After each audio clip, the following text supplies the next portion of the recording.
रोटी का कोई धर्म नहीं होता, पानी का कोई जात नहीं होती। जहाँ इंसानियत है जिंदा वहाँ मजहब की बात नहीं होती। किसी को लगता है हिंदू खतरे में है, किसी को लगता है मुसलमान खतरे में है। धर्म का चश्मा उतार कर देखो यारो, आज भारत का संविधान खतरा में है। संविधान खतरा में भारत का युवा जो है जी भारत का युवा जो है 45 करोड़ युवा जो है मोदी को इस देश से हटाने जा रहा है। हटाने जा रहे हाँ, हटाने जा रहा है। आप कहिए कि बेरोजगारी और नौकरी, आप ये बताइए कि 10 साल बीत गए इनके हैं। जी और सारे पेपर लीक हो गए। जनता पार्टी चुनाव लड़ी है जी। तो जो पहला चुनाव देख लीजिए, चुनाव 15 लाख रुपए और 2 करोड़ नौकरी मेन मुद्दा था ये 14 का। 14 में आते हैं तो वो कहते हैं कि हम दे देंगे, नहीं दिया उन्होंने, जी राज किया। 19 में वो जा रहे थे। और जानते हैं दुनिया में एक राष्ट्रवाद एक ऐसी चीज है जिस पर कोई भी कुछ कर सकता है। सत्यपाल ने क्या कहा कि मोदी ने 40 जवानों की हत्या करा करके पुलवामा की घटना का हत्या कराई, उसकी जांच नहीं होने दी और राष्ट्रवाद का नारा लगा के जीत गए। देखिए, इस चुनाव में सबसे बड़ा मुद्दा तो मैं यही कहूँगा कि जो भी सत्ता में आए, जितने भी कर्मचारियों की पुरानी पेंशन व्यवस्था 2004 से बंद कर दी गई है, वो जीतने के बाद उसकी आवाज़ उठाएं। अभी हम मौजूद हैं बलिया लोकसभा क्षेत्र के मोहम्मदाबाद विधानसभा क्षेत्र में।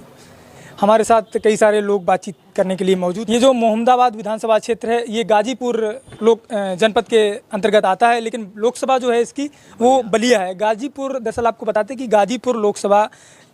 गाजीपुर जनपद की 2 विधानसभाएं जो हैं बलिया लोकसभा के अंतर्गत आती हैं। और आपको बता दें कि ये मोहम्मदाबाद जो इलाका है ये अफजाल अंसारी और हाल ही में मुख्तार अंसारी जो जिनकी अभी मृत्यु हो गई, काफ़ी चर्चित में मोहम्मदाबाद विधानसभा क्षेत्र रही है। तो हम अभी मौजूद हैं मोहम्मदाबाद विधानसभा ही क्षेत्र में। कई सारे हमारे साथ लोग, वयस्क लोग मौजूद हैं। कई सारी सरकारों को देखा है और ये बलिया है, बागी बलिया के नाम से जाना जाता है इस लोकसभा को। यहाँ से पूर्व जो प्रधानमंत्री चंद्रशेखर जी भी यहीं से कई बार एमपी रहे हैं। वर्तमान में जो है उनके बेटे को भारतीय जनता पार्टी ने यहाँ से उम्मीदवार बनाया है। निवर्तमान जो सांसद थे वो वीरेंद्र सिंह मस्त थे, जिनका टिकट काट दिया गया है। और इंडिया अलायंस की तरफ से जो है यहाँ से सनातन पांडे को टिकट दिया गया है। पिछली बार भी उन पे जो है सपा बसपा का जब गठबंधन हुआ था तो उन्हीं को उम्मीदवार बनाया गया था। फिर से समाजवादी पार्टी और कांग्रेस ने सनातन पांडे पर भरोसा जताया है। पिछली बार का अगर मार्जिन देखें तो बहुत ज़्यादा मार्जिन जीत का नहीं था भारतीय जनता पार्टी का, तकरीबन 15,000 का मार्जिन था। तो सीधा देर न करते हुए कई सारे लोग मौजूद हैं, बातचीत करते हैं कैसा कामकाज रहा है सरकार का, क्या मुद्दे रहेंगे इस बार। दादा, क्या नाम है आपका? सगीर अहमद। सगीर अहमद। दादा, कई सारी सरकारों को देखा होगा, पूर्व प्रधानमंत्री जी को भी, शायद चंद्रशेखर जी को भी आपने देखा होगा, एमपी यहाँ से रहते रहे। नेहरू जी से शुरू की। नेहरू जी से शुरू किया। दादा, 10 साल से भारतीय जनता पार्टी शासन में है, कैसे देख रहे हैं कार्यकाल को? अब 10 साल से तो मुद्दा विहीन कार्यक्रम है। जैसे मान लीजिए कि हम तो रोज़ सुनते रहते हैं, आप भी सुनते हैं, तो हमको लगता है कि राहुल गांधी ने अच्छा चीरफाड़ किया है इस कार्यकाल का। 10 साल का कार्यकाल जी अमीरों के लिए तो बहुत बढ़िया रहा है। अमीरों के लिए बढ़िया रहा। बहुत बढ़िया, उनके लिए तो पूछना ही नहीं है। 25 लाख करोड़ रुपए घूंट गए वो। और हम लोगों के लिए जीएसटी जो है, हमारे खाने पीने से यहाँ तक कि पानी पीने तक का टैक्स हमारा निकल गया। तो गरीब जनता का जो टैक्स निकल रहा है और जा रहा है बैंक में, और उसको ले करके उनको दे दिया जा रहा है, जो अमीर लोग हैं, अडानी अंबानी हैं, और उनको दे करके फिर उनको माफ़ कर दिया जा रहा है। वो विदेशों में जाके हमारी पूंजी लगा रहे हैं। अब हमारे देश में भूखमरी का शिकार 5 किलो राशन भी दे रहे हैं और टैक्स भी ले रहे हैं। मान लीजिए आप मोटरसाइकिल चलाते होंगे जी, आपके घर में एक मोटरसाइकिल होगी जी, अगर उसको आधा लीटर तेल पर डे के हिसाब से 15 लीटर भी तेल आप खरीदते होंगे तो 15 लीटर तेल पर आप देते हैं 900 रुपये टैक्स जी। 900 रुपये महीने में 900 रुपये आप टैक्स देते हैं खाली एक मोटरसाइकिल का। और अगर गरीब परिवार से हैं तो 5 किलो राशन मिलता है, तो आपके घर में अगर 25 किलो राशन महीने में आता हो तो उसका दाम जोड़ लीजिए, 900 रुपया टैक्स जोड़ लीजिए, बाकी टैक्स छोड़ दीजिए। बाकी जो अभी खाना पीना, पानी, कपड़ा, मकान, उसके भीतर का जो टैक्स है उसको जोड़ देंगे तो हम लोग तो जोड़ के सुनते हैं, अर्थशास्त्री लोग बताते हैं जी, कम से कम जो भीख नहीं मांगता, बोल नहीं सकता, वो भी 100 रुपया टैक्स देता है। अच्छा, वो भी देता है, इसलिए वो खाना खाता है। गूंगा है, खाना खाता है और उसको कोई पालता है, और जो भी पालता है उसको खाना खिलाता है, उसकी तरफ से 100 रुपया टैक्स दे रहा है। और मिल रहा है हमको कितना? 5 किलो राशन। अच्छा दादा, एक चीज़ बताइए, आपने जो ये चीज़ें बताई हैं कि कहीं ना कहीं हम लोग टैक्स से जो है घिरे हैं, सरकार कह रही है हम हर तबके को लेके साथ में चल रहे हैं, सबका साथ सबका विकास, गरीब हो, मजदूर हो, असहाय हो, सबके लिए सरकार जो है कार्य कर रही है। जो है अंतिम पायदान पे खड़े व्यक्ति को भी सरकारी चीज़ें जो है मुहैया कराई जा रही हैं। बहुत सही आपने कहा, सरकार कह रही है ना, जी। और सरकार जब कह रही है तो सरकार कह रही है, मोदी कह रहे हैं। हाँ। और जनता भी कुछ कह रही है अपनी बात, तो मोदी के मन की बात है वो, जो वो कह रहे हैं। हमारे निचले पायदान तक आदमी जाएगा, आदमी तो जिंदा रहेगा, कपड़ा तो पहनेगा ही, मकान तो बनाएगा ही, लेकिन वो अपनी मेहनत से जो चीज़ें कर रहा है, और उस मेहनत के लूटने वाला अगर आदमी ये करो कि हम आपको दे रहे हैं, हम देख रहे हैं कि हमारा लूटा जा रहा है, आप करेंगे हम तो आपको दे रहे हैं, तो ये दोनों में फ़र्क है ना। तो ये तो बीच मैंने सरकार और हमारे बीच में आप हैं। आप तय कर लीजिए कि हम 100 रुपया टैक्स देते हैं और 5 किलो गेहूँ मिलता है पर डे।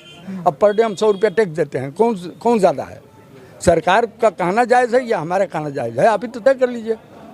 अच्छा, एक चीज़ बताइए, तो जब इतनी सारी चीज़ें हैं तो जनता जो है बराबर कई राज्यों में चुनाव हुए, नतीजों को देखा, जो है भारतीय जनता पार्टी के पक्ष में नतीजे गए, तो जनता क्यों नहीं समझ पा रही है? नहीं, जनता समझ रही है। कभी भी भारतीय जनता पार्टी चुनाव लड़ी है तो जो पहला चुनाव देख लीजिए, चुनाव 15 लाख रुपए और 2 करोड़ नौकरी मेन मुद्दा था ये 14 का। 14 में आते हैं तो वो कहते हैं कि हम दे देंगे, नहीं दिया उन्होंने जी, राज किया। 19 में वो जा रहे थे। और जानते हैं दुनिया में एक राष्ट्रवाद एक ऐसी चीज़ है जिस पर कोई भी कुछ कर सकता है। सत्यपाल ने क्या कहा कि मोदी ने 40 जवानों की हत्या करा करके, पुलवामा की घटना का हत्या कराई, उसकी जांच नहीं होने दी और राष्ट्रवाद का नारा लगा के जीत गए। तो ये चीज़ जब वो राज्यपाल थे वहाँ के, तो उस समय उनको अब तो ये सवाल उनसे करना चाहिए था। हाँ, ठीक है। ये सवाल क्या नाम है दादा आपका? हमारा नाम गर्जन यादव है सर। गगन यादव। गर्जन यादव। दादा, आपके हिसाब से क्या मुद्दे रहेंगे इस बार चुनाव में, और क्या जो है भारतीय जनता पार्टी इस बार जो है बैकफुट पे जाएगी यहाँ बलिया में? आपने बड़ा अच्छा सवाल किया। आपने पुलवामा हमले का भी सवाल आपने एक पूछा। RDX 350 किलोग्राम जी, उस हाईवे के बगल में पहुंच गया, और वो उसका उन्होंने जिक्र नहीं किया। कहाँ से आया ये? हाँ, ये कहाँ से गया वहाँ उसको नहीं बताए, और 400 से पार की अपनी संख्या बता रहे हैं। पहले तो उसको बताते कि ये कहाँ से गया और कैसे वहाँ पहुँचा। जो 40-44 जवान जो मर गए, तो पहले तो वहाँ सवाल होना चाहिए था। तो वो तो नहीं बताए कि ये कैसे पहुँच गया। और अभी जनता में जब चल रहे हैं तो 400 से पार की अपनी कहानी बता रहे हैं। ये जनता की मन की बात को कैसे बता रहे हैं कि 400 से हम पार जीत जाएंगे? पहले से मतलब अनाउंसमेंट। हाँ, कैसे कर रहे हैं ये?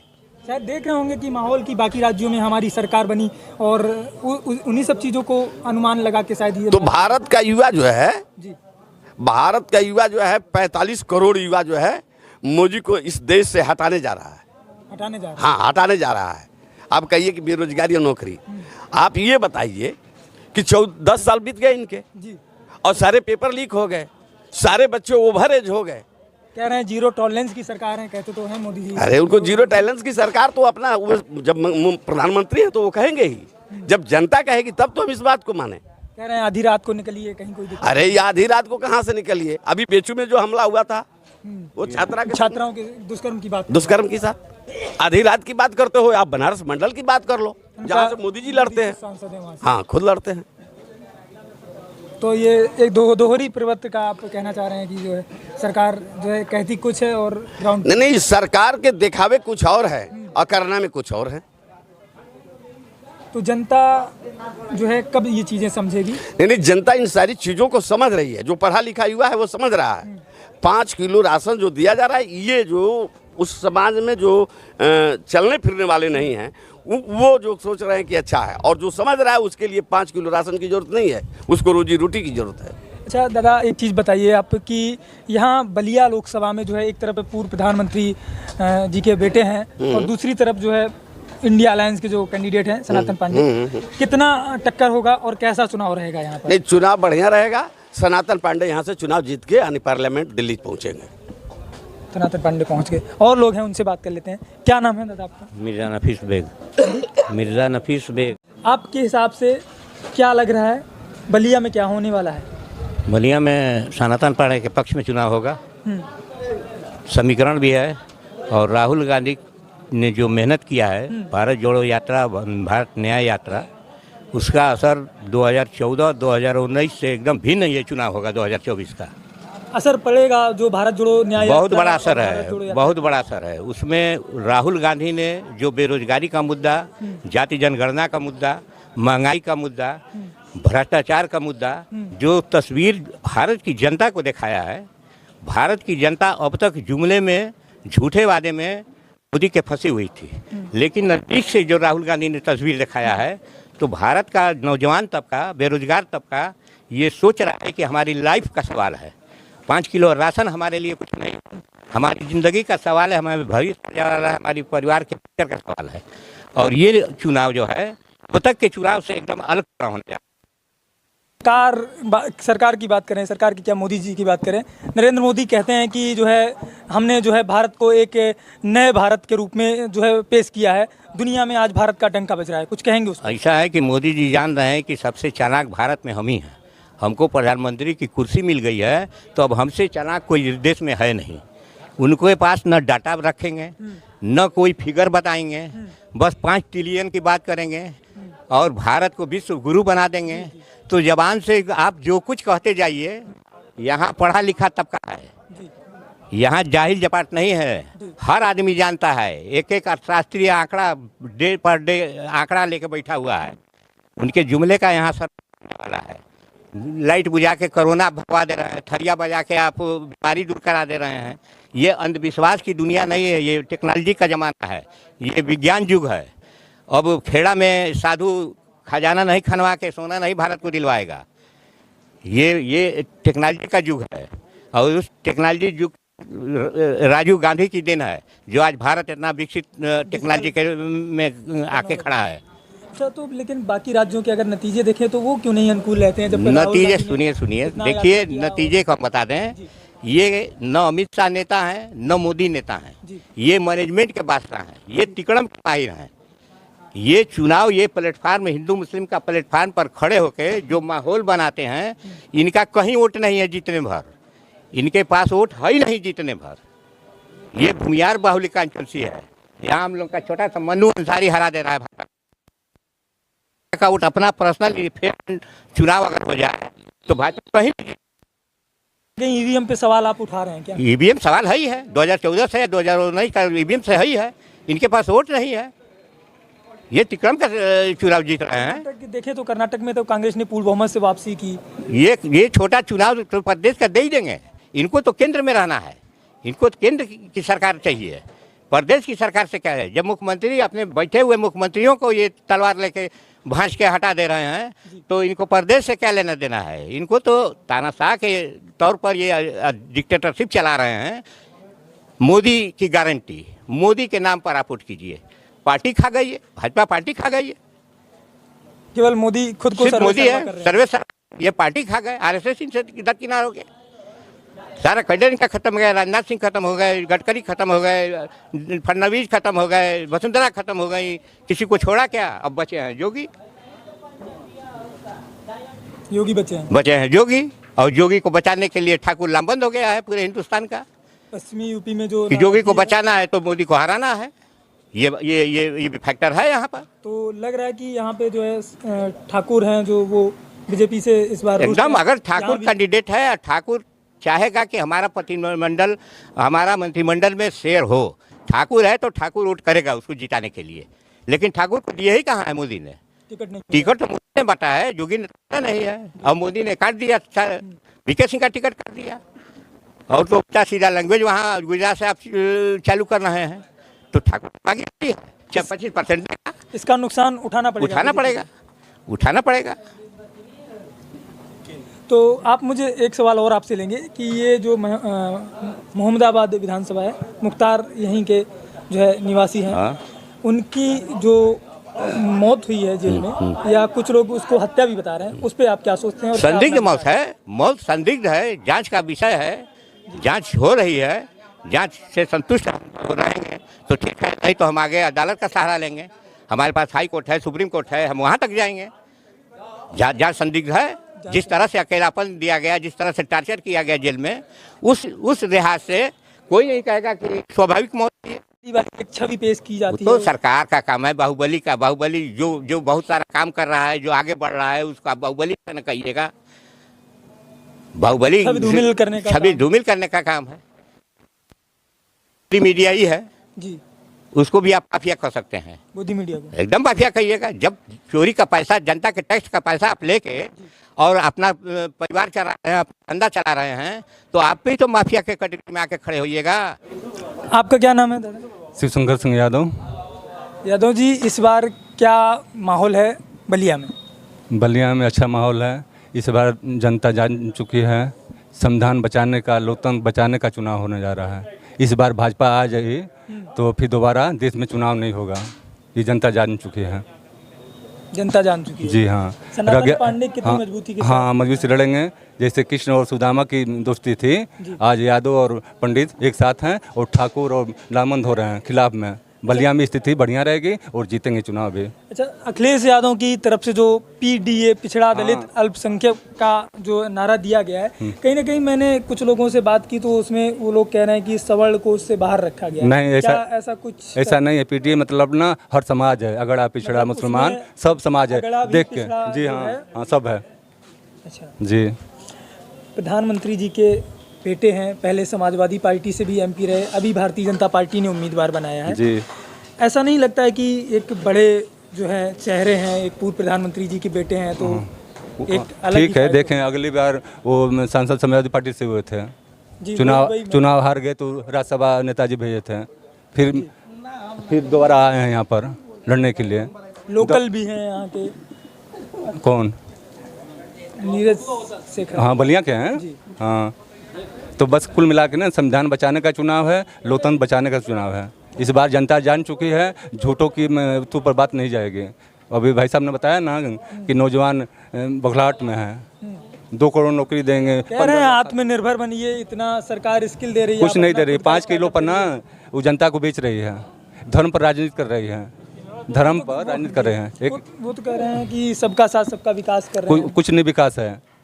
एक शहर बता रहे हैं आपको, धर्म पर राजनीति करने वाले, रोटी का कोई धर्म नहीं होता, पानी का कोई जात नहीं होती, जहाँ इंसानियत है जिंदा वहाँ मजहब की बात नहीं होती। किसी को लगता है हिंदू खतरे में है, किसी को लगता है मुसलमान खतरे में है। धर्म का चश्मा उतार कर देखो यारो, आज भारत का संविधान खतरा में है, संविधान खतरा में है। संविधान खतरे। जी हाँ, इस पर पूरे देश में चुनाव होने जा रहा है। पहला चरण का चुनाव हुआ, काम खत्म। पहले चरण में जी हाँ, खत्म।